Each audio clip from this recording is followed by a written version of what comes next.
성경에서 오는 깨달음 1장 말 한마디가 인생을 바꾼다. 온유한 대답은 분노를 쉬게 하여도 과격한 말은 너를 격동하느니라. 잠언 151. 우리는 하루에도 수십 번 말이라는 도구를 사용해 사람의 마음을 움직이고 또 상처 입힌다. 같은 말이라도 어떻게 하느냐에 따라 전혀 다른 결과를 만든다. 잠언 15장의 이 구절은 단순한 도덕적 교훈이 아니라 관계와 인생을 지키는 지혜다. 온유한 말은 상대의 벽을 허물고 얼어붙은 마음을 녹인다. 때로는 화를 누르고 마음을 다독이는 그 한마디가 내 인생뿐 아니라 누군가의 하루를 지탱하게 한다. 반면 순간의 감정에 휘둘려 쏟아낸 말은 불씨가 되어 관계를 태우고 시간이 흘러도 다시 되돌릴 수 없는 깊은 상처가 된다. 말에는 힘이 있다. 말은 씨앗처럼 심기고 시간이 지나 자라 열매를 맺는다. 좋은 말은 평안을 열매로 맺고 나쁜 말은 후회를 남긴다. 그래서 우리는 잠시 멈춰야 한다. 말하기 전에 한 번 더 생각하고 마음이 뜨거울 때는 차라리 침묵을 택하는 것이 지혜일 수 있다. 말은 곧 마음의 표현이다. 온유한 말은 결국 내가 평안한 사람이라는 증거다. 내 안에 하나님의 사랑이 있을 때 그 사랑이 말로 흘러나온다. 지금 이 순간 누군가를 향해 따뜻한 말을 건네보자. 괜찮아, 잘하고 있어. 그 한마디가 누군가에게는 눈물처럼 위로가 되고 다시 살아갈 용기가 될지도 모른다. 말 한마디가 인생을 바꾼다. 나도 그리고 그 사람도. 2장 조용함 속에서 들리는 하나님의 속삭임. 너희는 가만히 있어 내가 하나님 됨을 알지어다. 시편 46편 10절. 세상은 끊임없이 소리를 낸다. 휴대폰 알람, 뉴스 속보, 끝없는 대화와 생각들. 우리는 매일 수많은 정보에 휩싸이고 그 사이에서 점점 더 자신을 잃어간다. 정신없이 바쁜 하루 속에서 우리는 자주 묻는다. 나는 지금 어디로 가고 있는 걸까? 내가 원하는 삶은 이게 맞는 걸까? 하나님은 언제나 말씀하시지만 그분의 목소리는 고요함 속에서만 들린다. 조용함은 하나님께 다가갈 수 있는 달이다. 조용히 나를 멈추고 잠잠히 그분 앞에 서면 그제서야 비로소 들린다. 내 안의 불안, 염려, 분주함 너머에 있는 진짜 음성. 나는 너를 사랑한다. 나는 여전히 너와 함께 있다. 이 세상은 더 많이, 더 빠르게를 외치지만 하나님은 멈추라고 말씀하신다. 멈추는 순간에 우리는 비로소 하나님이 나보다 크신 분임을 깨닫게 된다. 모든 걸 애써 통제하려 했던 손을 내려놓고 주의 손에 삶을 맡기는 믿음이 시작된다. 조용함은 두려움이 아니다. 그것은 믿음이다. 외로움이 아니다. 그것은 하나님과 연결되는 시간이다. 가끔은 하루를 멈추고 가만히 앉아 마음을 가라앉혀보자. 그리고 이렇게 속삭여보자. 주님, 지금 이 순간에도 저와 함께 계시지요? 그렇게 조용한 순간 속에서 아주 부드럽고 따뜻한 응답이 들릴 것이다. 내가 여기 있다. 너와 함께. 3장 분노는 어리석음을 낳고 미련한 자는 당장 분노를 나타내거니와 슬기로운 자는 수욕을 참느니라. 잠언 12장 16절. 분노는 누구에게나 일어난다. 상처받을 때, 무시당할 때, 억울할 때 분노는 마치 불과 같아서 타오르기 시작하면 모든 것을 태우려 든다. 그리고 대부분의 경우 남을 태우기 전에 자신부터 다친다. 성경은 분노를 나쁜 감정이라고 단정하지 않는다. 하지만 그 분노를 어떻게 다루느냐에 따라 인생의 방향이 바뀐다고 말한다.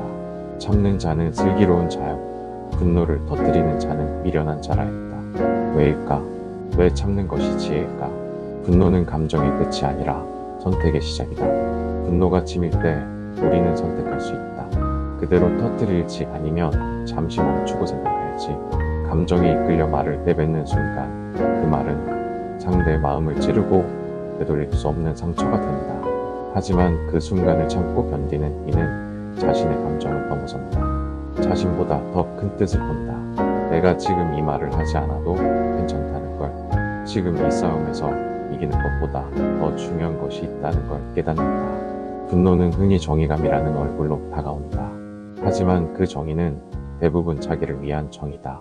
내가 당한 억울함을 풀고 싶은 감정일 뿐이다.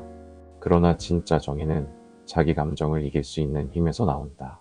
때론 침묵하는 것이 가장 강한 저항이기도 하다. 억울하고 화나는 마음이 들 때 깊이 숨을 쉬어보자. 그리고 이렇게 기도해보자. 주님, 지금 이 감정이 저를 다스리지 않게 해주세요. 대신 주님의 지혜로 저를 이끌어주세요. 참는 자는 약한 자가 아니다. 참는 자는 하나님을 의지하는 자다. 그리고 그런 사람에게는 하나님께서 반드시 평안을 더해주신다. 4장. 지혜는 듣는 자에게 임한다. 지혜로운 자는 훈계를 들으며 미련한 자는 꾸짖음을 싫어하느니라. 잠언 15장 31절. 사람은 누구나 말하길 좋아한다. 자신의 생각, 감정, 판단을 내세우고 싶어한다. 하지만 성경은 말보다 듣는 사람이 지혜롭다고 말한다.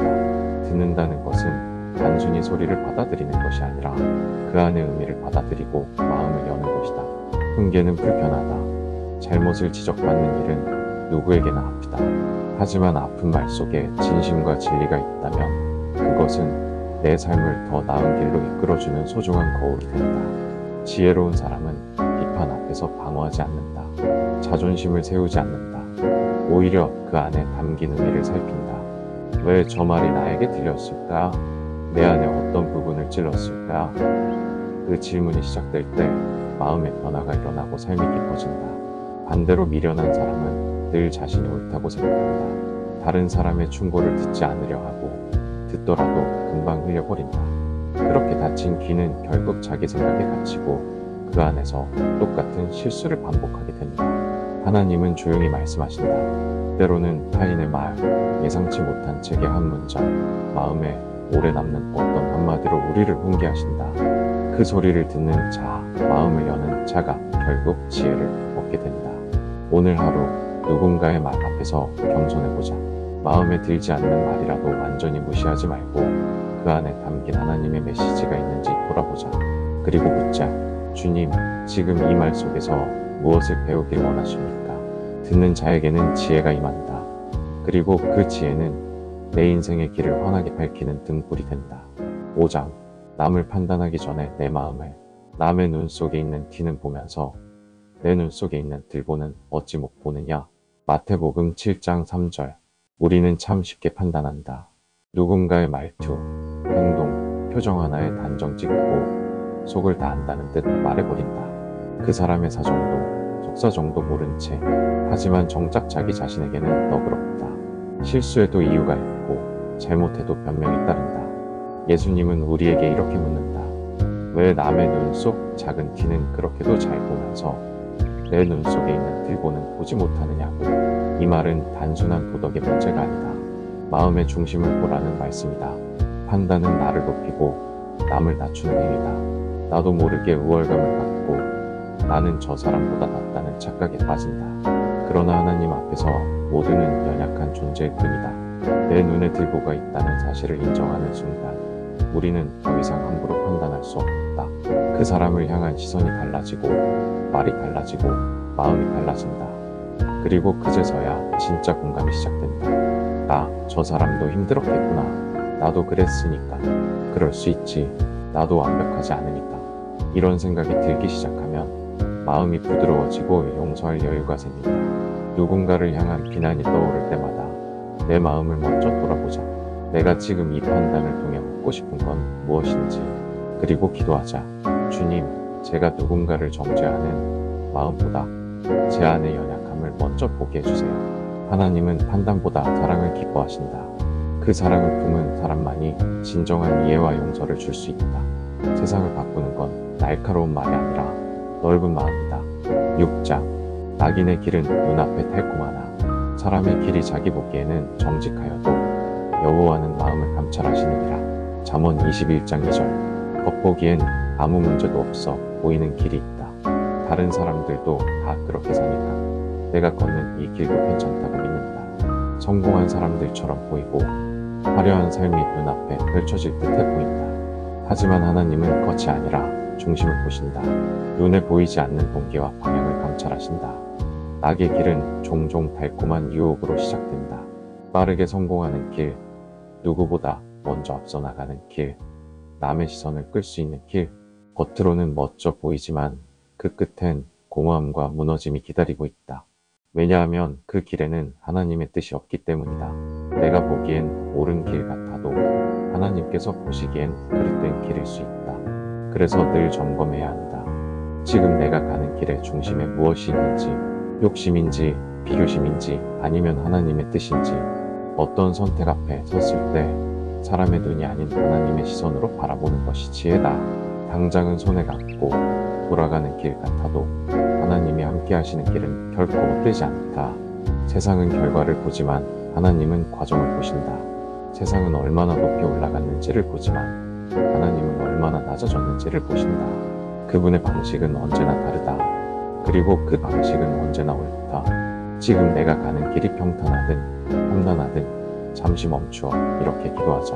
주님, 제 길이 주님의 길과 같기를 원합니다. 제 마음을 감찰하시고 제 걸음을 바른 길로 이끌어주세요. 눈앞의 달콤함이 아닌 영혼의 평안을 좇는 삶. 그것이 진짜 지혜자의 길이다. 7장. 근심은 마음을 짓누르나 좋은 말은 기쁨이 된다. 근심이 사람의 마음에 있으면 그것이 그를 눌러도 좋은 말은 그것을 즐겁게 하느니라.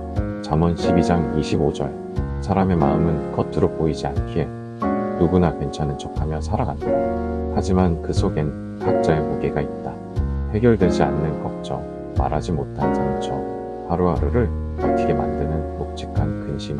마음의 짐은 말없이 우리를 짓누르고 때론 웃는 얼굴 속에서조차 조용히 흘러내린다. 그럴 때 필요한 건 거창한 해결책이 아니라 진심이 담긴 말 한마디다. 힘들었겠다.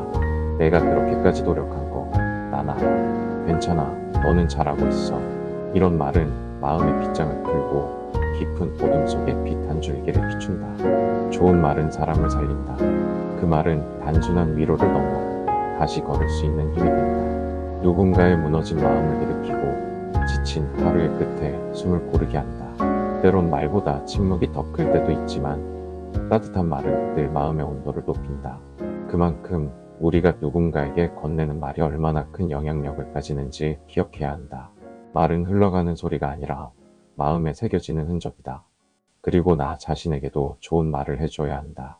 나는 괜찮아질 거야. 지금 이 시기를 지나면 더 단단해질 거야. 나는 여전히 소중한 사람이야. 그 말들이 마음속 어두운 구석을 조금씩 밝혀준다. 하루 중 단 한 사람에게라도 좋은 말을 건네보자. 말 한마디가 누군가의 오늘을 바꿀 수 있다. 그리고 잊지 말자. 내게도 따뜻한 말이 필요하다는 것을. 8장. 부드러운 말은 뼈를 꺾는다. 부드러운 혀는 뼈를 꺾으니라. 잠언 25장 15절. 강한 말이 항상 강한 것은 아니다. 때로는 가장 부드러운 말이 가장 깊은 울림을 준다. 단호하고 날선 말보다 조용하고 따뜻한 말이 마음의 벽을 허물고 고집을 꺾는다. 사람은 누구나 인정받고 싶어 한다. 자신의 말이 존중받기를 원하고 마음이 이해되기를 바란다. 그런데 누군가가 다그치고 몰아세우면 마음은 굳게 닫혀버린다. 아무리 옳은 말도 거친 말투 안에 담기면 공격처럼 들리고 결국 그 뜻마저 전해지지 않는다. 반대로 부드러운 말은 마음의 문을 연다. 듣는 사람의 입장을 헤아리고 상처 입지 않도록 조심스럽게 건넨 말은 신뢰를 만든다. 그렇게 신뢰가 쌓이면 굳은 마음도 천천히 풀어진다. 부드러운 말은 약한 것이 아니다. 오히려 강함에서 비롯된 여유이고 지혜다. 자신의 감정을 다스릴 수 있는 사람만이 말에도 부드러움을 담을 수 있다. 그리고 그 말은 듣는 이의 자존심을 건드리지 않으면서도 진심을 전한다. 가정에서도, 친구 사이에서도, 직장 안에서도 우리는 부드러운 말이 필요한 순간을 자주 마주한다. 내 마음을 이해해. 그럴 수 있지. 괜찮아. 내 잘못만은 아니야. 이런 말은 격려가 되고 용기가 된다. 어떤 사람에게는 오래 묶여있던 마음의 매듭을 푸는 시작이 되기도 한다. 오늘 말투 하나에 마음을 담아보자. 그 따뜻함이 결국 누군가의 마음 깊은 곳을 움직이고 오랫동안 기억될지도 모른다. 9장. 잠잠함은 힘이다. 너희는 잠잠히 있어라. 그러면 내가 너희를 위하여 싸우리라. 출애굽기 14장 14절. 세상이 시끄럽다. 누군가는 소리쳐야 살아남는다고 말하고 누군가는 더 크게 외쳐야 주목받는다고 한다. 하지만 성경은 그 반대의 길을 가르쳐준다. 말하지 않아도, 움직이지 않아도, 때로는 아무것도 하지 않아도 하나님이 일하신다고 말씀하신다. 잠잠하다는 건 포기하거나 무기력하다는 뜻이 아니다. 오히려 그것은 믿음이다. 내가 나서지 않아도 나보다 더 큰 분이 계신다는 믿음. 그분이 나를 대신해 싸우고 계신다는 확신. 그래서 소리치지 않고도 담담하게 견딜 수 있는 힘.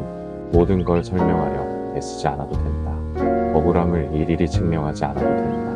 가끔은 오해받은 채로, 손해보는 채로 잠잠히 있을 필요가 있다. 내 말보다 하나님의 손길이 더 분명하게 말해줄 것이기 때문이다. 잠잠함은 하나님을 신뢰할 수 있을 때 나오는 태도다.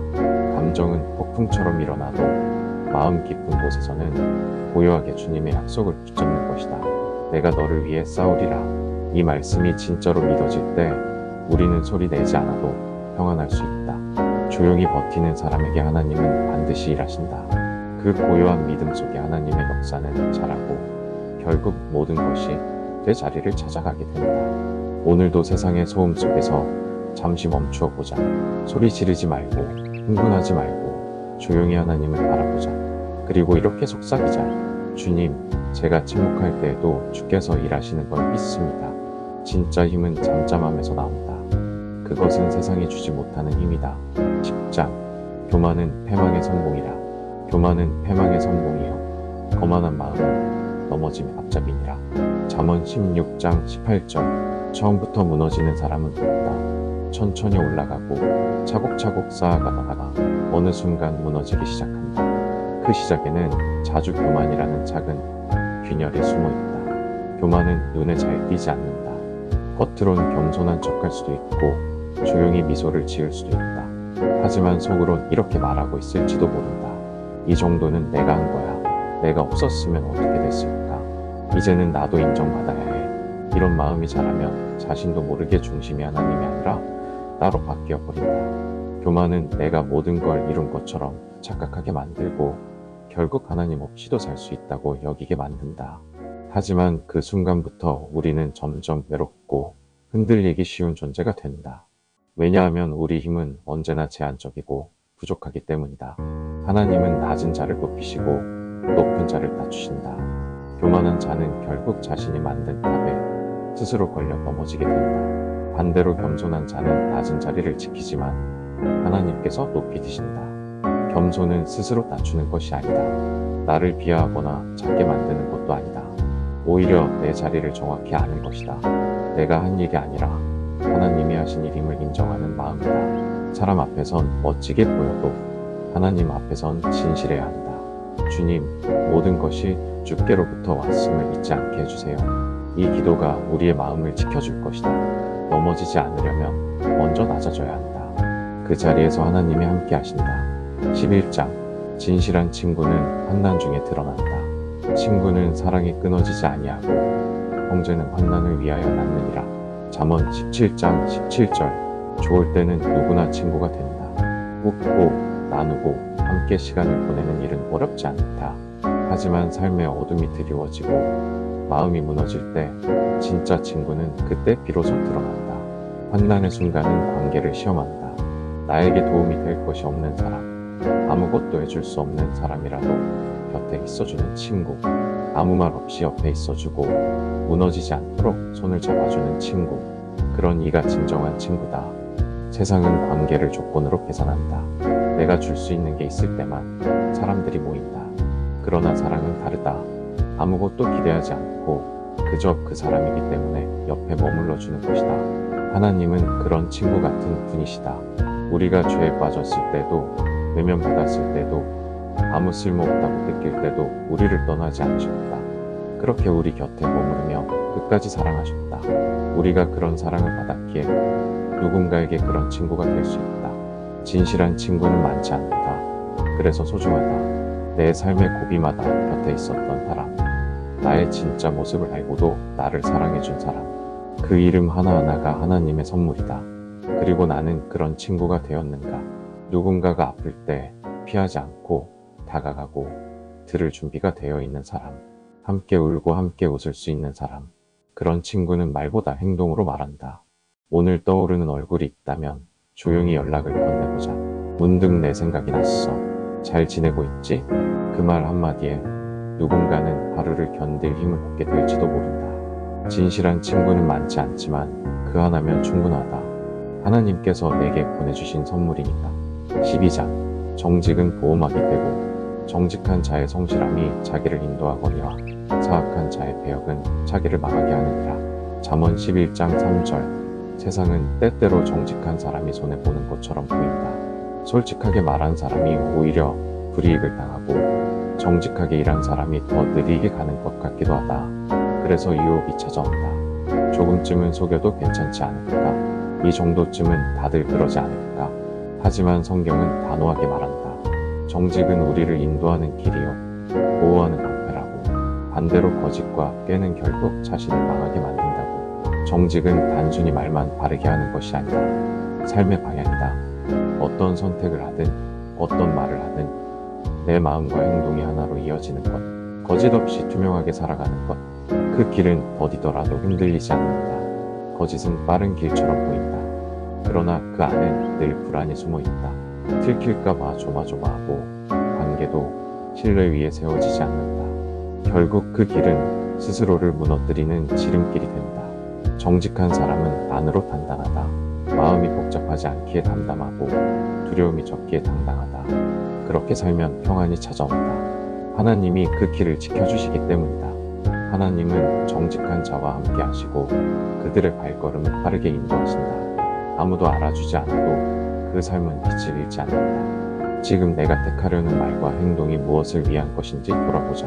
사람을 위한 거짓인지 하나님 앞에 정직인지 하루를 살아가며 조용히 고백하자. 주님, 제가 유혹 앞에서도 정직을 선택할 수 있는 담대함을 주소서. 정직은 느리지만 결코 헛되지 않다. 그것은 하나님이 가장 기뻐하시는 삶의 방식이다. 13장. 늦게 피는 꽃이 더 아름답다. 끝이 좋으면 그 일의 시작보다 낫고 참는 마음은 교만한 마음보다 나으니라. 전도서 7장 8절. 사람들은 빠르게 피어난 꽃을 부러워한다. 일찍 자리 잡은 사람, 어린 나이에 성공한 사람, 이미 탄탄해 보이는 길을 걷고 있는 사람들, 그 앞에서 우리는 자주 작아진다. 내 걸음은 너무 느려 보이고 나만 뒤처지는 것 같은 마음이 든다. 하지만 하나님은 속도가 아닌 방향을 보신다. 얼마나 빨리 가는지가 아니라 어디로 가고 있는지를 보신다. 늦게 피는 꽃은 천천히 자란다. 더 깊이 뿌리를 내리고 더 단단해진다. 그 시간이 결코 낭비가 아니게 피어날 때는 누구보다 아름답다. 삶에는 각자의 때가 있다. 누군가는 이른 봄에 피어나고 누군가는 늦가을에야 꽃을 보여준다. 하지만 계절이 다를 뿐 아름다움은 똑같다. 하나님은 각자의 속도를 아시고 그에 맞게 다듬어 가신다. 때로는 기다리는 시간이 힘겹고 무의미하게 느껴질 수 있다. 하지만 그 속에서도 하나님은 조용히 일하신다. 보이지 않는 우리의 시간 속에서 나를 준비시키시고 다듬으시고 세우신다. 비교는 조급함을 낳고 조급함은 실수를 부른다. 비교를 멈추고 나만의 속도로 걷자. 지금 피지 않았다고 해서 잘못된 것이 아니다. 오히려 하나님은 나를 더 깊이 빚고 계신다는 증거일 수 있다. 오늘도 늦게 피는 꽃처럼 조용히 자라고 있는 나 자신에게 말해주자. 괜찮아. 너는 제때 피어날 거야. 너의 시간은 아직 끝나지 않았어. 하나님은 결코 늦지 않으신다. 그러니 나의 피어남도 반드시 그분의 시간 안에 이루어질 것이다. 14장.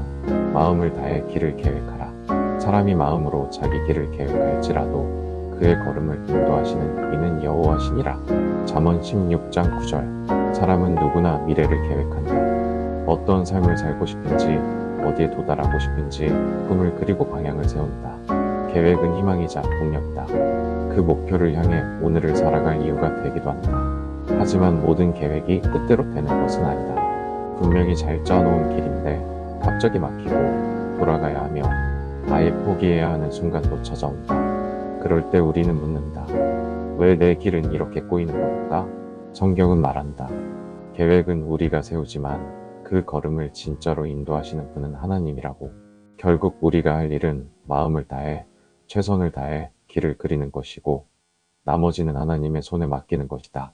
자기 뜻대로 모든 일이 흘러가는 사람은 없다. 하지만 하나님의 인도하심을 믿고 걷는 사람은 넘어지지 않는다. 때로는 그분의 방향이 내 계획과 전혀 다를 수 있다. 그러나 그 길이 더 옳고 더 안전하며 더 깊은 기쁨으로 이어진다는 걸 나중에야 깨닫게 된다. 중요한 건 지금 내가 어떤 마음으로 계획을 세우는가이다. 사람을 위한 것인지, 욕망을 채우기 위한 것인지, 아니면 하나님 앞에서 바른 뜻을 품고 세운 것인지 마음을 다해 계획하되 결과는 내려놓자.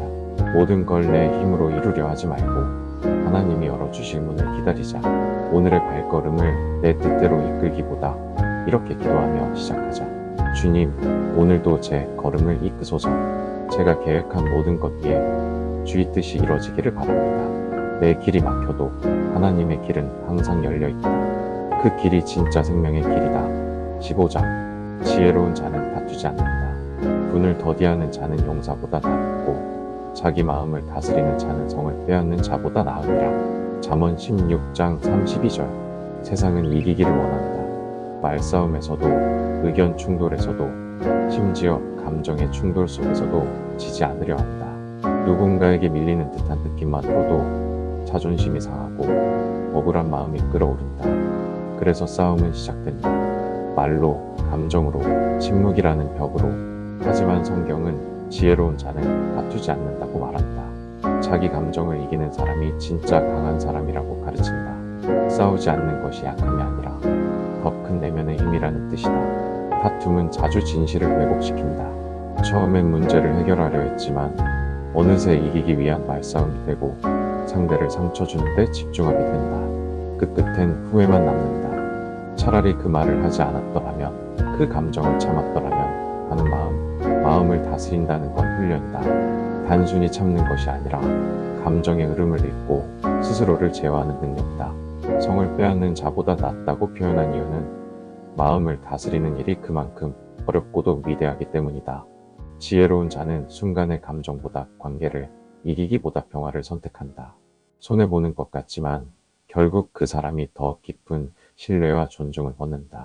오늘도 누군가와의 갈등이 느껴진다면 먼저 멈춰보자.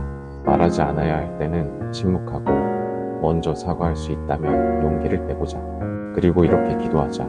주님, 제가 감정에 휘둘리지 않게 하시고 평화를 선택하는 지혜를 주소서. 지혜는 싸움 속에서 빛나지 않는다. 다툼을 피할 때 진짜 지혜가 드러난다. 16장. 고통은 더 나은 길로 인도한다. 내가 고난당한 것이 내게 유익이라. 이로 말미암아 내가 주의 율례를 배우게 되었나이다. 시편 119편 71절. 고통은 원하지 않아도 불쑥 찾아온다. 아무런 예고 없이 삶을 흔들고 내가 쌓아온 것을 무너뜨리기도 한다. 그때 우리는 묻는다. 왜 나에게 이런 일이 생긴 걸까? 도대체 무슨 의미가 있는 걸까? 시편 기자는 고백한다. 고난이 자신에게 유익이었다고. 왜일까? 그 고통의 시간을 통해 그는 하나님의 말씀을 더 깊이 알게 되었기 때문이다. 평탄한 길에서는 듣지 못했던 하나님의 음성을 낮아진 자리에서 비로소 듣게 된 것이다. 고통은 불편하지만 기쁘다. 표면적인 기쁨이 아닌 영혼의 골짜기에서 울리는 진짜 소리를 들을 수 있는 시간이다. 그 고통이 없었다면 그냥 지나쳤을 하나님의 말씀도 고난 중에는 마음에 새겨진다. 그만큼 우리는 아플 때 진실해진다. 하나님은 우리를 아프게 하시려는 분이 아니다. 오히려 고통이라는 도구를 통해 우리를 더 깊은 곳으로 인도하시는 분이다. 겉만 번지르르한 믿음이 아니라 뿌리 깊은 신앙으로 자라게 하시는 분이다. 고통은 방향을 바꾸는 기회이기도 하다. 내가 가던 길을 멈추게 하고 새로운 길을 바라보게 만든다. 때로는 그 아픔이 아니었다면 하나님을 진심으로 찾지 않았을지도 모른다. 지금 고통 가운데 있다면 이렇게 고백해보자. 주님, 이 시간을 허투루 흘려보내지 않게 하소서. 이 고난 속에서 주님의 뜻을 배우게 하소서. 눈물로 씨를 뿌리는 자는 기쁨으로 단을 거둔다. 고통의 계절이 지나면 분명히 새로운 길이 열린다. 더 단단해지고 더 빛나는 걸음을 걷게 될 것이다. 17장. 두려움보다 믿음을. 두려워하지 말라. 내가 너와 함께 함이라. 놀라지 말라. 나는 내 하나님이 됨이라. 이사야 41장 10절. 두려움은 아주 조용히 마음속에 스며든다. 처음엔 단순한 걱정으로 시작되지만 어느새 생각을 지배하고 마음을 짓누른다. 앞날이 보이지 않을 때, 내가 감당할 수 없을 것 같을 때 두려움은 현실보다 훨씬 더 큰 그림자를 들이운다. 하지만 하나님은 두려움 대신 믿음을 선택하라고 말씀하신다. 이유는 단순하다. 하나님이 우리와 함께 하시기 때문이다. 그분이 나의 하나님이시기 때문이다. 두려움은 미래에 대한 불신이다. 내 힘으로 감당할 수 없다는 생각에서 출발한다. 그래서 점점 움츠러들고 할 수 있는 일조차 피하게 된다. 하지만 믿음은 다르다. 보이지 않아도 한 걸음 내딛는 용기이며 결과를 모른 채로도 주님께 맡기는 평안이다. 믿음은 상황이 쉬워졌을 때 생기는 것이 아니다. 오히려 아무것도 보이지 않을 때 하나님을 의지하며 선택하는 것이다. 나는 혼자가 아니야. 하나님이 함께 하셔. 이 진실을 믿는 순간 세상이 아무리 흔들려도 내 마음은 흔들리지 않는다. 믿음은 감정이 아니다. 결단이다. 오늘도 두려움이 마음을 휘감을 때 선택하자. 주님을 믿기로, 그분의 약속을 붙잡기로, 나의 미래를 그분께 맡기기로, 그리고 이렇게 기도하자. 주님, 제 마음이 두려움에 무너지지 않게 하시고 주의 손을 붙잡고 걷게 하소서. 두려움은 나를 무너뜨리지만 믿음은 나를 세운다. 하나님과 함께라면 어떤 길도 결국 안전하다. 18장 억울한 날 하나님은 침묵하지 않으신다. 여호와께서 심판하사 나의 의를 나타내시며 내 결백함을 밝히시리이다. 시편 7편 8절 억울한 날이 있다. 아무 잘못도 하지 않았는데 오해받고 진심을 다했는데 외면당하고 침묵했는데 죄인처럼 몰릴 때 변명조차 허락되지 않는 상황 속에서 마음은 무너지고 고통은 깊어진다. 그럴 때 사람은 외친다. 하나님, 왜 침묵하십니까? 하지만 하나님은 결코 침묵하고 계시지 않다. 다만 우리가 보는 방식과는 다른 시간과 방식으로 일하고 계실 뿐이다. 성경 곳곳에는 억울함 속에서 하나님께 부르짖은 이들이 있다.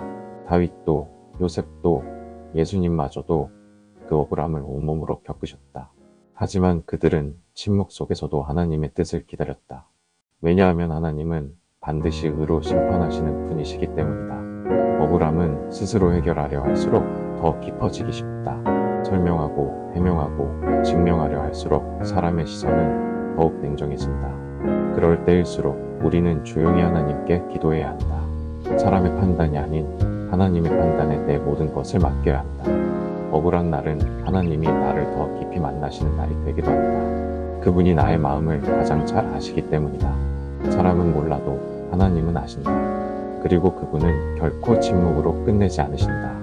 반드시 의로 갚으시고 결백함을 드러내시는 분이다. 지금 억울한 마음으로 눈물이 난다면 이렇게 기도하자. 주님, 제 억울함을 아시지요. 제가 말하지 않아도 주께서 아시고 주의 때에 밝히소서. 하나님은 의로우신 재판장이시다. 침묵처럼 보일지라도 당신의 편에서 이미 싸우고 계신다. 19장 아낌없이 나누는 삶. 선을 행하는 자는 선한 것으로 자기 영혼을 만족시키고 남에게 마시는 물을 주는 자는 자기도 마시게 되리라. 잠언 11장 25절 나누는 삶은 언뜻 보면 손해처럼 보인다. 내 것을 덜어줘야 하고 시간을 빼앗기고 마음을 내어줘야 하니까. 하지만 성경은 분명히 말한다. 남을 풍요롭게 하는 자는 오히려 더 풍성해진다고. 진짜 나눔은 넘칠 때 하는 것이 아니다. 가진 것이 많아서 흘려보내는 것이 아니라 부족해도 기꺼이 내어주는 마음이다. 내가 물을 줄 때 상대가 목마름을 해소할 뿐 아니라 내 영혼도 함께 시원해진다. 이게 하나님의 방식이다. 이기적인 세상 속에서 나눔은 반문화적 행동이다. 그러나 그 속에서 진짜 빛이 된다. 누군가의 말 한마디, 작은 선물, 따뜻한 관심, 그것들이 삶을 살게 한다. 누군가에게는 오늘 하루를 버틸 힘이 될 수 있다. 사람은 줄 때 더 많이 받는다. 마음이 가벼워지고 사랑이 채워지고 세상이 다르게 보이기 시작한다. 하나님은 그런 나눔을 그냥 두지 않으신다. 언젠가 내가 가장 필요할 때 가장 놀라운 방식으로 채워주신다. 삶이 각박하게 느껴질수록 나누는 용기가 필요하다. 돈이 없어도 시간이 없어도 마음은 언제든 나눌 수 있다. 미소 하나, 응원의 메시지 한 줄, 조용한 기도 한마디, 그것이 누군가에게는 생명의 물이 될 수 있다. 오늘 하루 마음 한 조각이라도 건네보자. 내가 있어 다행이야. 괜찮아. 나는 내 편이야. 그 말이 누군가의 메마른 하루를 적실 것이다. 아낌없이 나누는 사람은 절대 가난해지지 않는다. 하나님이 그 마음을 누구보다 풍성하게 채워주시기 때문이다. 20장 타인의 눈물이 보이기 시작할 때 즐거워하는 자들과 함께 즐거워하고 우는 자들과 함께 울라. 로마서 12장 15절 삶이 힘들 때 사람은 자기 슬픔에 갇히기 쉽다. 내 아픔만 보이고 내 눈물만 중요해 보인다. 하지만 어느 순간 누군가의 눈물이 보이기 시작할 때가 있다. 그때 우리는 비로소 마음이 자라나고 있다는 증거를 발견하게 된다. 다른 사람의 고통에 눈이 멈추고 귀가 머물고 마음이 향할 수 있다는 건 특별한 은혜다. 하나님은 우리가 고통을 이겨내고 다시 평안해질 뿐 아니라 이제는 타인의 아픔까지도 안아줄 수 있는 사람으로 성장하길 원하신다. 함께 우는 일은 단순히 공감하는 게 아니다. 그것은 그 사람의 짐을 조금이라도 덜어주려는 마음이다. 내가 울고 있을 때 나도 여기 있어. 이 짧은 존재의 동행이 때론 어떤 위로보다 크다. 하나님은 우리에게 그런 사람이 되어주셨다. 우리가 외로울 때 함께 울어주셨고 고통의 밤을 지날 때 침묵 속에서 곁을 지켜주셨다. 그래서 우리도 누군가에게 그런 사람이 될 수 있다. 눈물이 있는 자리를 피하지 말자. 그 자리에 앉아 있어주고 말을 아껴주고 손을 잡아주는 것만으로도 위로는 시작된다. 기도도 마찬가지다. 나만을 위한 기도에서 타인을 위한 눈물의 기도로 나아갈 때 하나님은 그 마음을 귀하게 받으신다. 오늘도 주변을 둘러보자. 말없이 울고 있는 누군가가 있다면 그 눈물 앞에 멈춰 서보자. 그리고 속으로 이렇게 기도하자. 주님, 저 사람이 혼자 울지 않게 해주세요. 제가 그 곁에 있을 수 있게 해주세요. 진짜 강한 사람은 타인의 눈물을 외면하지 않는 사람이다. 21장 오해는 침묵으로 이겨라. 어리석은 자는 자기의 분노를 당장 나타내지만 슬기로운 자는 수욕을 참느니라. 잠언 12장 16절 오해를 받았을 때 사람은 반사적으로 해명하고 싶어진다. 왜곡된 말이 떠돌고 나에 대한 잘못된 시선이 생기면 마음은 답답하고 억울하다. 그래서 우리는 어떻게든 설명하려 들고 때로는 감정적으로 대응하기도 한다. 하지만 성경은 다르게 말한다. 슬기로운 자는 수욕을 참는다고. 억울함을 말로 풀기보다 침묵으로 견뎌내는 것이 지혜라고 말한다. 침묵은 힘이 없다 해서 선택하는 것이 아니다. 오히려 모든 것을 말할 수 있지만 말하지 않기로 선택하는 용기다. 내 의로움보다 하나님이 일하시기를 기다리는 믿음의 태도다. 말로 설득하지 않아도 삶으로 보여줄 수 있다는 확신이다. 오해는 시간이 풀고 진실은 결국 드러난다. 당장은 사람들의 시선이 차가워도 시간이 지나면 침묵 속에 깃든 진실이 그 무게를 드러낸다. 그리고 하나님은 그 모든 것을 다 하시며 기억하신다. 억울함 속에서 침묵을 택한 사람은 겉으로 약해 보일지 몰라도 속은 누구보다 단단하다. 감정에 휘둘리지 않고 관계를 무너뜨리지 않으며 하나님의 때를 기다리는 그 사람에게 하나님은 반드시 정의로 응답하신다. 누군가가 나를 오해하고 왜곡된 말이 퍼질 때 이렇게 기도하자. 주님, 제가 말로 싸우기보다 삶으로 증명하게 하소서. 진실을 지키는 힘을 주소서. 진짜 강함은 입을 열지 않는 데 있다. 그 침묵이 결국 진실을 말하게 될 것이다. 22장 기도는 방향을 바꾼다. 아무것도 염려하지 말고 다만 모든 일에 기도와 간구로 너희 구할 것을 감사함으로 하나님께 아뢰라. 빌립보서 4장 6절 마음이 복잡할 때 우리는 어디로 가야 할지 모른다. 생각은 끝없이 돌고 감정은 오르락내리락하고 상황은 여전히 풀리지 않는다. 그럴 때 필요한 건 정답이 아니라 방향이다. 그리고 그 방향은 기도 속에서 열린다. 기도는 단순히 문제 해결을 요청하는 시간이 아니다. 하나님과 마음을 맞추는 시간이다. 그분의 시선을 빌려 나의 삶을 다시 바라보게 되는 시간이다. 기도할 때 상황은 그대로일 수 있지만 내 마음이 바뀌고 내가 가야 할 길의 방향이 바뀐다. 기도는 멈춤이다. 바쁘게 달리던 걸음을 멈추고 내 마음속 소리를 듣는 시간이다. 그리고 하나님께서 지금도 나를 보고 계시며 함께 하신다는 사실을 다시 확인하는 시간이다. 염려는 마음을 무겁게 하지만 기도는 마음을 가볍게 한다. 내가 할 수 없는 것을 하나님께 맡기고 그분께 순종할 용기를 구할 때 혼자라는 불안은 점차 사라지고 하나님이 함께 하신다는 확신이 자란다. 기도는 말로만 드리는 것이 아니다. 깊은 탄식도 기도이고 눈물도 기도이고 말없이 드리는 한숨도 하나님은 들으신다. 중요한 것은 형식이 아니라 진심이다. 하나님, 저 너무 힘듭니다. 어디로 가야 할지 모르겠습니다. 그 한마디면 충분하다. 하나님은 그 기도를 놓치지 않으신다. 기도는 방향을 바꾼다. 지금까지와는 다른 길로 하나님이 예비하신 길로 우리를 인도하신다. 오늘 하루의 시작과 끝에 짧더라도 기도의 자리에 머물러 보자. 그 시간이 당신을 가장 안전한 길로 이끌 것이다. 23장 인내는 시간을 믿는다. 너희에게 인내가 필요함은 하나님의 뜻을 행한 후에 약속하신 것을 받기 위함이라. 히브리서 10장 36절 기다리는 일은 언제나 어렵다. 마음은 조급하고 눈앞의 변화는 더디기만 하다. 얼마나 더 참아야 하는지 언제쯤 열매를 보게 될지 알 수 없을 때 우리는 인내라는 단어 앞에서 자주 주저앉는다. 하지만 성경은 말한다. 인내가 필요하다고. 하나님의 뜻을 따르며 살아가는 우리에게는 반드시 인내라는 시간이 함께 따라야 한다고.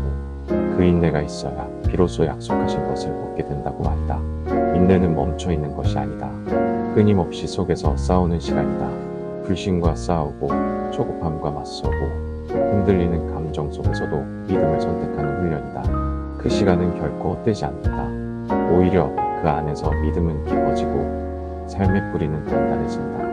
하나님은 결코 서두르지 않으신다. 그분은 완벽한 타이밍에 모든 일을 이루시는 분이다. 우리가 당장 보기엔 늦어 보이더라도 하나님께는 정확한 때다. 그 시간 안에서 우리는 조금씩 변화되고 더 넓은 눈으로 세상을 바라보게 된다. 참는 것이 버거울 때는 오늘 하루만 견디자고 마음을 다잡아보자. 내일이 아니라 오늘 하루만. 그렇게 하루하루를 지나면 어느 순간 하나님의 약속이 내 앞에 펼쳐진다. 그리고 그때 깨닫게 된다. 아, 기다림의 시간도 축복이었구나. 그 시간이 있었기에 지금 이 자리에 설 수 있었구나. 인내는 시간을 믿는 것이다. 그리고 시간 속에 역사하시는 하나님을 믿는 것이다. 24장 오늘도 은혜는 새롭다. 여호와의 인자와 긍휼이 무궁하시니 이것이 아침마다 새로우니이다. 예레미야 내가 3장 2223절 어제의 실수로 오늘이 무너지는 날이 있다. 후회와 자책, 끝없는 비교와 낙담 속에서 나는 안 되나 라는 생각이 머무를 때 삶은 더디게 흐른다. 그렇게 지친 하루가 지나고 또 하루가 시작되지만 달라질 게 없다고 느껴질 때 우리는 지친다. 하지만 성경은 선포한다. 여호와의 인자와 긍휼은 아침마다 새롭다고. 어제가 어땠든 오늘은 새로운 은혜가 기다리고 있다고. 하나님의 은혜는 정해진 양만큼 주어지는 것이 아니다. 포괄되지 않고 반복되지 않는다. 매일 아침 우리가 다시 숨을 쉬는 것처럼 하나님의 긍휼도 새롭게 우리를 감싼다. 그것은 우리가 자격이 있어서가 아니라 하나님이 변하지 않으시는 분이기 때문이다. 오늘 하루를 시작하며 중요한 건 어제의 실패가 아니라 오늘의 시선이다. 내가 무엇을 바라보며 살아갈 것인지, 여전히 하나님을 기대할 수 있는지. 그 기대가 곧 믿음이고 믿음이 있는 곳에 은혜는 반드시 임한다. 우리는 자주 묻는다. 하나님, 정말 다시 시작할 수 있을까요? 그때 하나님은 이렇게 말씀하신다. 나는 어제의 내 모습도 보았고 오늘의 너도 알고 있다. 하지만 나는 너를 포기하지 않는다. 하루의 시작이 무겁게 느껴진다면 조용히 창문을 열어보자. 바람 한 줄기, 빛 한 조각에도 하나님의 위로는 담겨있다. 오늘도 은혜는 새롭다. 어제와 같은 하루처럼 보여도 오늘은 하나님이 다시 열어주신 선물이다. 그 안에 또 다른 기회가, 또 다른 회복이 기다리고 있다. 25장 시련은 다듬는 과정이다. 내가 너를 단련하였으나 은처럼 하지 아니하고 고난의 풀무불에서 너를 택하였노라. 이사야 48장 10절 시련은 늘 반갑지 않다. 예고 없이 찾아오고 설명도 없다. 왜 이런 일이 내게 일어났는지, 도대체 이 시간을 어떻게 견뎌야 할지 모를 때 마음은 낙심으로 가득 차고 고개는 아래로 떨어진다. 하지만 하나님은 말씀하신다. 고난의 풀무불 속에서 너를 택하셨다고. 그냥 불이 아니라 다듬기 위해 선택하신 불. 단지 태우기 위한 것이 아니라 정금처럼 만들기 위한 과정이라고. 시련은 우리 안에 감춰져 있던 불순물을 드러낸다. 감정의 바닥, 신앙의 깊이, 믿음의 진실함이 그 속에서 서서히 나타난다. 고요했던 마음속 어둠이 드러나고 억눌러왔던 상처가 떠오르기도 한다. 그러나 그 모든 것이 드러나야 치유되고 새로워진다. 하나님은 우리를 그대로 두지 않으신다. 있는 모습 그대로 사랑하시지만 더 나은 모습으로 자라길 원하신다. 그래서 시련을 허락하시고 그 안에서 우리를 다듬으신다. 단단하게, 깨끗하게 그리고 빛나게. 시련을 통과할 땐 그 의미를 쉽게 알 수 없다. 하지만 시간이 흐르면 깨닫게 된다. 그때가 나를 바꿨구나. 그 시절이 없었으면 지금의 나는 없었겠구나. 혹시 지금 시련의 불 속에 있다면 이렇게 기도하자. 주님, 이 시간이 저를 망가뜨리는 것이 아니라 잊어가시는 시간임을 믿게 하소서. 버티게 하시고 믿음을 잃지 않게 하소서. 고난은 끝이 아니다. 그것은 하나님이 우리를 아름답게 다듬고 계신다는 증거다. 풀무불은 뜨겁지만 그 안에 하나님의 손이 함께 있다. 26장 회복은 말씀에서 시작된다. 주의 말씀은 내 발의 등이요 내 길의 빛이니이다. 시편 119편 105절 무너졌을 때 어디서부터 다시 시작해야 할지 모를 때가 있다. 마음은 지치고 몸은 무겁고 모든 것이 멈춘 것만 같고 아무도 나를 이해하지 못하는 것 같고 무엇을 해도 회복될 수 없을 것 같은 절망이 덮칠 때 우리는 길을 잃는다. 그럴 때 하나님의 말씀은 다시 시작할 수 있는 불빛이 되어준다.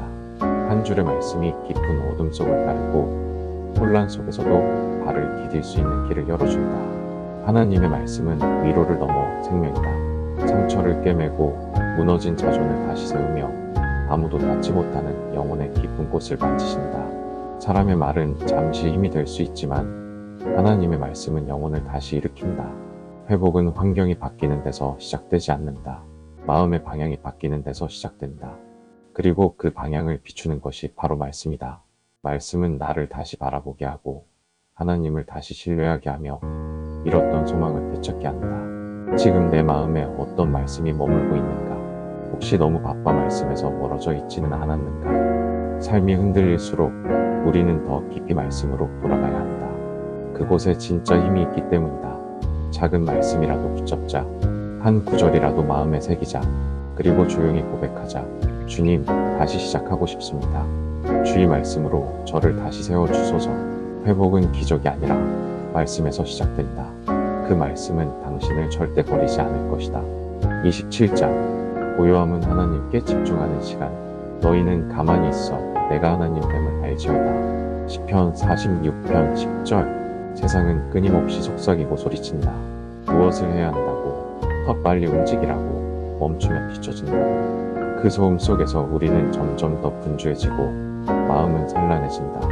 그래서 때때로 하나님조차 들리지 않는다. 하지만 하나님은 말하신다. 가만히 있어라. 이 말은 단순히 멈추라는 뜻이 아니다. 당신의 모든 시선을 거두고 오직 하나님께 집중하라는 조대다. 바쁘게 흔들리는 마음을 잠잠케 하고 소음 가득한 세상 속에서 내면의 고요를 회복하라는 부르심이다. 고요함 속에서 우리는 하나님의 목소리를 다시 듣게 된다.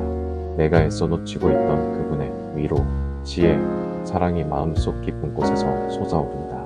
격하게 움직이던 감정이 잠잠해지고 복잡하던 생각이 정돈되며 마침내 하나님 말이 보인다. 가장 고요한 순간은 가장 깊이 하나님을 만나는 순간이다. 말 없이 눈을 감고 깊은 숨을 들이마시며 마음을 내려놓을 때 하나님은 가장 가까이 계신다. 우리는 늘 뭔가를 하려 한다. 기도도 예배도 섬김도 바쁘게 채우려 든다. 하지만 진짜 믿음은 아무것도 하지 않아도 하나님이 나를 지키신다는 확신에서 온다. 고요하게 하나님 앞에 머무는 것만으로도 우리는 충분하다. 오늘 하루 잠시라도 시간을 내어 조용한 곳에 앉아보자. 아무 말도 하지 않고 아무 생각도 하지 않고 다만 하나님을 바라보는 그 순간 그곳에서 다시 숨을 쉬게 될 것이다. 고요함은 도망이 아니다. 그것은 하나님을 향한 집중이며 그분께 삶의 방향을 다시 맡기는 시간이다. 28장 감사를 잊지 않는 하루. 범사에 감사하라. 이것이 그리스도 예수 안에서 너희를 향하신 하나님의 뜻이니라. 데살로니가전서 5장 18절 감사는 상황이 좋아서 하는 것이 아니라 마음이 하나님께 닿아 있을 때 비로소 흐르는 것이다. 모든 일이 뜻대로 풀릴 때는 누구나 감사할 수 있다. 하지만 일이 꼬이고 기도는 응답되지 않고 오히려 더 깊은 어둠 속에 있을 때 감사는 쉬운 일이 아니다. 그럼에도 불구하고 하나님은 우리에게 범사에 감사하라고 말씀하신다. 단지 훈련이나 의무가 아니라 그것이 바로 우리를 향한 하나님의 뜻이라고 말씀하신다. 감사는 시선을 바꾸는 힘이 있다. 잃은 것보다 남은 것을 포기하고 부족한 것보다 이미 받은 것을 떠올리게 한다. 그리고 그것은 곧 마음을 부드럽게 하고 삶을 다시 일으키는 내면의 힘이 된다. 감사를 잊으면 우리는 쉽게 불평한다. 남과 비교하고 더 가지지 못한 것을 아쉬워하고 현실을 탓하게 된다. 하지만 감사를 기억하는 사람은 늘 눈빛이 다르고 말투가 다르고 분위기가 다르다. 그 사람은 이미 하나님 안에서 충분하다는 것을 알고 있기 때문이다. 감사는 특별한 일이 있을 때만 하는 게 아니다. 아주 사소한 것, 숨 쉴 수 있는 오늘, 따뜻한 햇살, 누군가의 말 한마디 여전히 살아있는 나 자신, 그것만으로도 감사는 충분하다. 오늘 하루 무엇이 불편했고 아쉬웠고 지쳤는지를 떠올리기 전에 하나님께 조용히 이렇게 고백해보자. 주님, 오늘도 여기까지 오게 해주셔서 감사합니다. 감사는 기적이 아닌 일상에서 시작된다. 그리고 그 일상이 기적처럼 바뀌게 될 것이다. 29장 욕망보다 평안을. 마음의 평안은 육신의 생명이나 시기는 뼈를 썩게 하느니라. 잠언 14장 30절. 우리 마음은 언제나 더를 원한다. 더 높은 자리, 더 많은 인정, 더 나은 삶. 욕망은 처음엔 삶의 동력이 되지만 어느 순간부터는 쉼없는 경쟁과 비교로 우리를 지치게 만든다. 마음이 조급해지고 사람을 미워하게 되고 결국 나 자신조차 미워하게 된다. 성경은 말한다. 마음의 평안이 곧 생명이라고. 반면 시기와 질투, 끝없는 욕망은 뼈를 썩게 한다고. 겉은 멀쩡해 보여도 안에서 서서히 무너지는 것이다. 평안은 그냥 찾아오는 게 아니다. 그것은 선택이고 훈련이다. 욕망이 속삭일 때 지금도 충분하다고 말할 수 있는 용기, 비교의 유혹 앞에서 나는 나대로 소중하다고 말할 수 있는 믿음, 그 마음이 평안을 지켜낸다. 하나님은 우리에게 더 많이 가지라고 말씀하지 않으신다. 오히려 지금 가진 것으로 족하라고 감사하며 살라고 말씀하신다. 그분 안에 있을 때 우리는 욕망이 아닌 평안으로 살 수 있다. 평안은 세상이 주는 것이 아니다. 좋은 환경이나 사람, 성취가 채워주는 것이 아니다. 오직 하나님 안에서 하나님의 시선으로 나 자신을 바라볼 때 주어지는 은혜다. 혹시 오늘도 마음이 불안하고 뭔가 부족하다는 생각에 조급해졌다면 이렇게 기도해보자. 주님, 제 안의 욕망을 잠재우고 주님 안의 평안으로 채워주소서. 가장 부유한 사람은 가장 평안한 사람이다. 그리고 그 평안은 하나님과의 깊은 관계에서 시작된다. 30장 불안할 땐 말씀을 붙잡아라. 내가 두려워하는 날에는 내가 주를 의지하리이다. 시편 56편 3절. 불안은 예고 없이 찾아온다. 아무 일도 일어나지 않았는데 마음이 조급해지고 멀쩡히 지나가던 하루가 갑자기 무거워진다. 내일이 걱정되고 사람들 앞에 서는 게 두렵고 어떤 일도 확신할 수 없을 때 우리는 작아지고 약해진다. 이럴 때 가장 먼저 붙잡아야 할 것은 생각이 아니라 말씀이다. 생각은 불안을 키우지만 말씀은 불안을 잠재운다. 말씀이 중심을 잡아주고 흔들리는 감정 속에서 진짜 길을 보여준다. 시편의 다윗도 불안을 느꼈다. 그는 용사가 아니었고 왕이 되기 전에는 도망자였다. 매일 죽음의 위협 속에서 잠들었고 자신의 미래를 알 수 없었다. 하지만 그는 고백했다. 내가 두려워할 때 주님을 의지하겠습니다. 이 단순한 믿음이 그를 살게 했다. 말씀은 두려움의 반대편에 있다. 하나님의 약속은 불확실한 내일 속에서도 내가 결코 혼자가 아님을 알려준다. 내가 가는 길이 어둡고 좁아 보여도 그 길을 함께 걸어가시는 분이 있음을 기억하게 한다. 불안한 날일수록 성경을 펴보자. 길게 읽지 않아도 좋다. 단 한 구절이라도 마음에 새겨보자. 하나님은 나의 피난처시다. 주께서 나와 함께 하신다. 두려워 말라. 내가 너와 함께 함이라. 그 말씀이 불안을 꺾고 다시 숨을 쉬게 할 것이다. 오늘 하루가 막막하게 느껴진다면 이렇게 고백하자. 주님, 지금 제 마음이 요동칩니다. 주의 말씀으로 제 발을 단단히 붙잡아 주소서. 불안은 지나가고 말씀은 남는다. 그 말씀이 당신의 오늘을 붙들고 있을 것이다. 31장. 세상이 흔들려도 하늘이 흔들리고 땅이 진동할지라도 여호와는 나의 피난처시요 나의 요새시라. 시편 62편 2절. 세상이 흔들릴 때가 있다. 믿고 있던 사람이 등을 돌리고 다니던 일터가 무너지고 삶의 모든 기반이 사라진 것처럼 느껴질 때 그 순간 우리는 무엇에 기대야 할지 알 수 없다. 모든 것이 불안정해 보일 때 마음속까지 우동친다. 하지만 성경은 말한다. 세상이 흔들려도 하나님은 흔들리지 않는 분이라고. 우리가 무너져 내리는 그 순간에도 하나님은 단단한 반석이 되어 주신다고. 신앙이란 상황이 좋을 때만 드리는 고백이 아니다. 모든 것이 불확실하고 미래가 깜깜해 보여도 여전히 하나님을 바라보는 것이다. 세상이 무너져도 그분의 말씀은 무너지지 않는다. 사람은 떠나도 그분의 사랑은 끝나지 않는다. 하나님은 요새다. 전쟁 중 피신할 수 있는 안전한 성벽이고 피난처다. 모든 것이 무너질 때 그분 안에서 숨을 돌릴 수 있다. 우리가 강해서 버티는 게 아니라 그분이 든든하시기 때문에 견딜 수 있는 것이다. 세상의 뉴스가 불안하게 만들고 주변 사람들이 흔들리게 해도 내 마음은 오직 주 안에서 평안을 찾을 수 있다. 중요한 건 바깥의 소식이 아니라 내 안의 중심을 누구에게 맡기느냐다. 오늘 하루 마음이 흔들릴 때 이렇게 고백하자.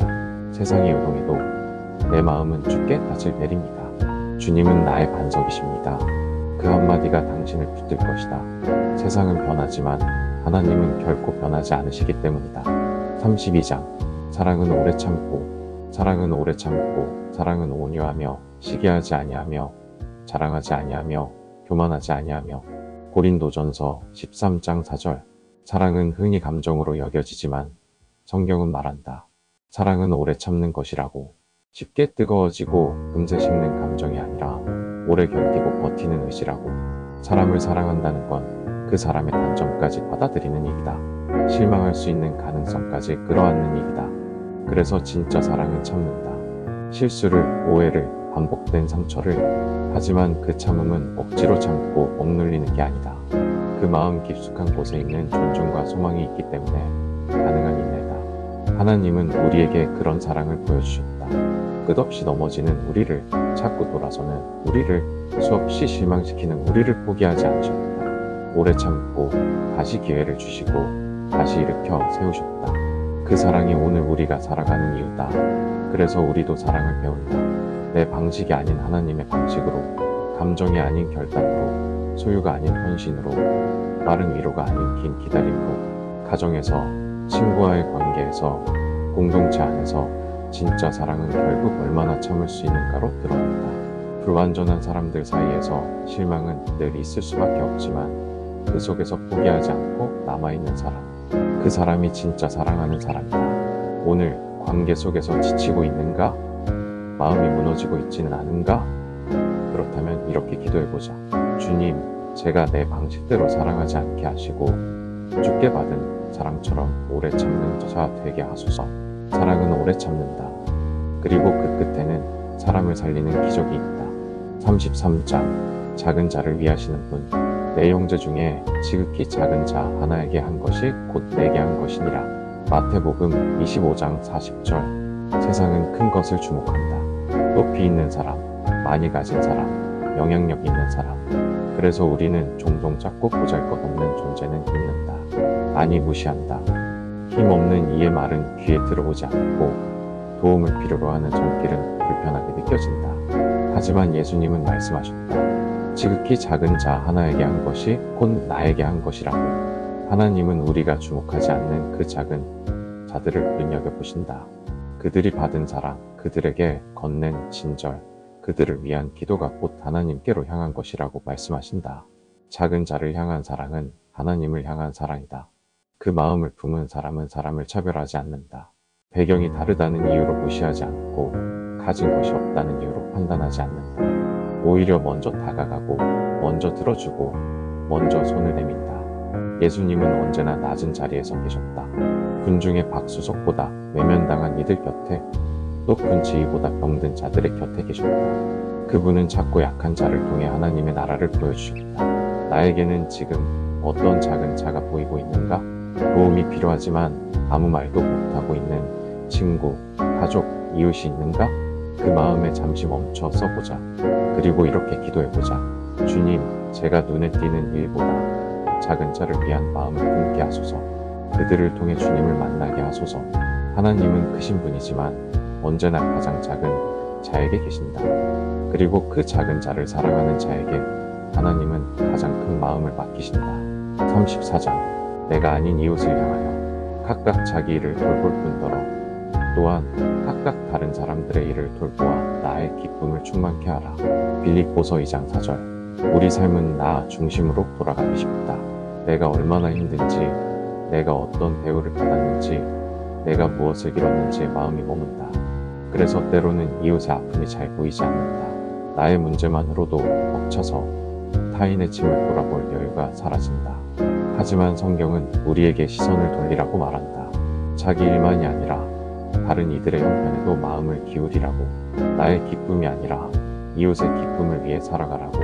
그럴 때 공동체는 더 따뜻해지고 우리의 삶은 훨씬 더 단단해진다. 이웃을 향한 시선은 훈련으로 자란다. 처음엔 어색하고 낯설지만 점차 그들의 말에 귀 기울이고 작은 필요에도 반응하게 된다.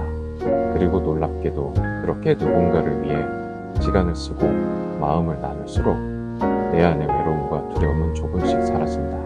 하나님은 이기적인 사랑이 아니라 이타적인 사랑 안에서 우리의 마음을 회복시키신다. 자기만을 위해 사는 삶은 결국 공허하지만 누군가를 위한 마음은 언제나 삶의 생기를 불어넣는다. 오늘 하루 나 아닌 누군가를 위해 마음을 써보자. 꼭 거창한 일이 아니어도 된다.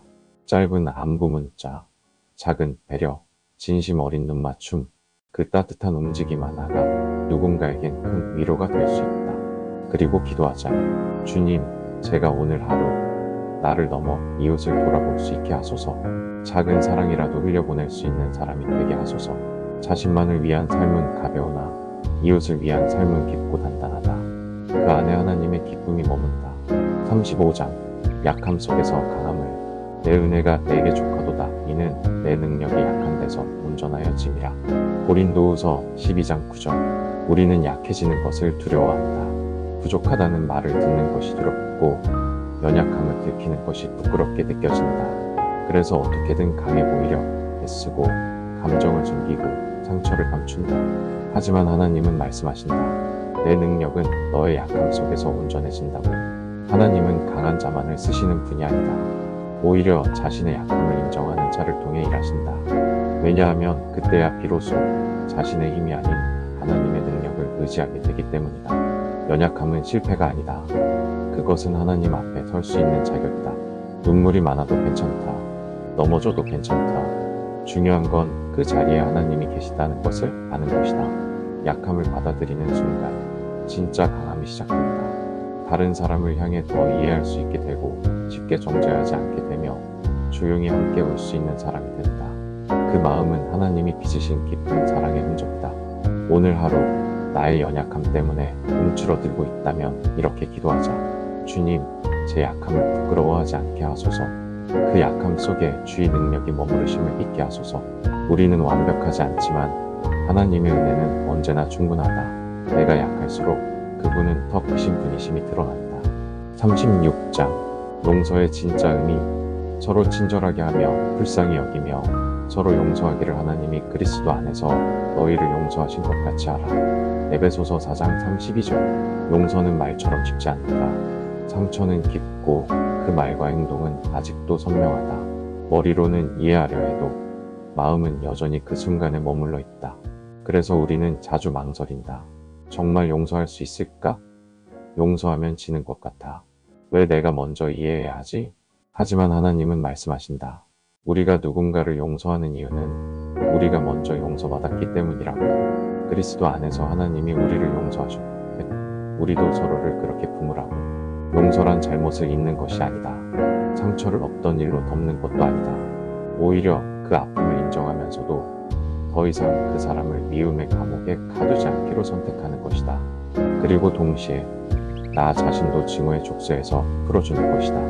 용서는 상대방을 위한 행위처럼 보이지만 실은 내 마음을 자유롭게 하는 은혜다. 미움은 나를 갉아먹지만 용서는 나를 살린다. 상처는 그대로 남아있어도 용서는 그 위에 하나님이 일하실 공간을 남겨둔다.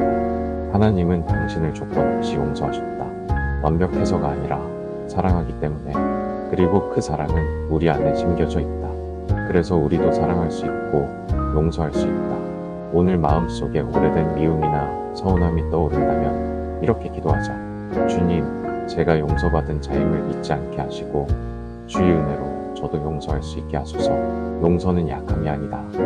그것은 하나님을 진심으로 믿는 자만이 할 수 있는 가장 강한 선택이다. 37장 다시 시작할 수 있는 용기. 보라, 내가 새 일을 행하리니 이제 나타낼 것이라. 너희가 그것을 알지 못하겠느냐? 이사야 43장 19절. 우리는 종종 실패 앞에서 멈춘다. 관계의 단절, 목표의 무너짐, 믿음의 흔들림 속에서 이제는 끝났어 라는 말을 스스로에게 속삭이게 된다. 마음은 지쳐있고 다시 일어설 용기는 사라져 있다. 하지만 하나님은 말씀하신다. 보라, 내가 새 일을 행하리라. 하나님은 늘 새로운 일을 시작하시는 분이다. 어제를 붙잡지 않으시고 오늘을 통해 다시 빚어가시는 분이다. 당신의 과거가 아무리 무너져 있어도 하나님 안에서는 언제든 새 시작이 가능하다. 다시 시작한다는 건 단지 과거를 잊는 것이 아니다. 그것은 과거를 받아들이고 그 위에 하나님의 뜻을 다시 세우는 일이다. 실패조차도 하나님께는 재료가 된다. 상처도 눈물도 그분의 손 안에서 의미를 가진다. 새 일을 하시겠다는 하나님의 약속은 누구에게나 주어진다. 다만 그것을 믿고 한 걸음 내딛는 사람이 그것을 경험하게 된다. 중요한 건 완벽하게 준비된 사람이 되는 것이 아니라 다시 걸을 용기를 내는 것이다. 혹시 오늘 시작이 두렵고 마음이 주저앉아 있다면 이렇게 고백하자. 주님, 다시 시작하고 싶습니다. 제게 용기를 주소서. 주님의 새 일을 제 삶 속에 보게 하소서. 하나님은 지금도 일하고 계신다.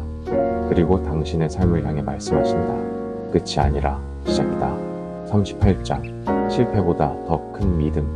의인은 7번 넘어질지라도 다시 일어나려니와. 잠언 24장 16절. 실패는 끝처럼 느껴진다. 내가 무너졌다는 자책, 사람들의 시선, 스스로에 대한 실망. 그래서 어떤 실패는 한 번의 사건이 아니라 오래도록 마음에 남아 나를 주저앉힌다.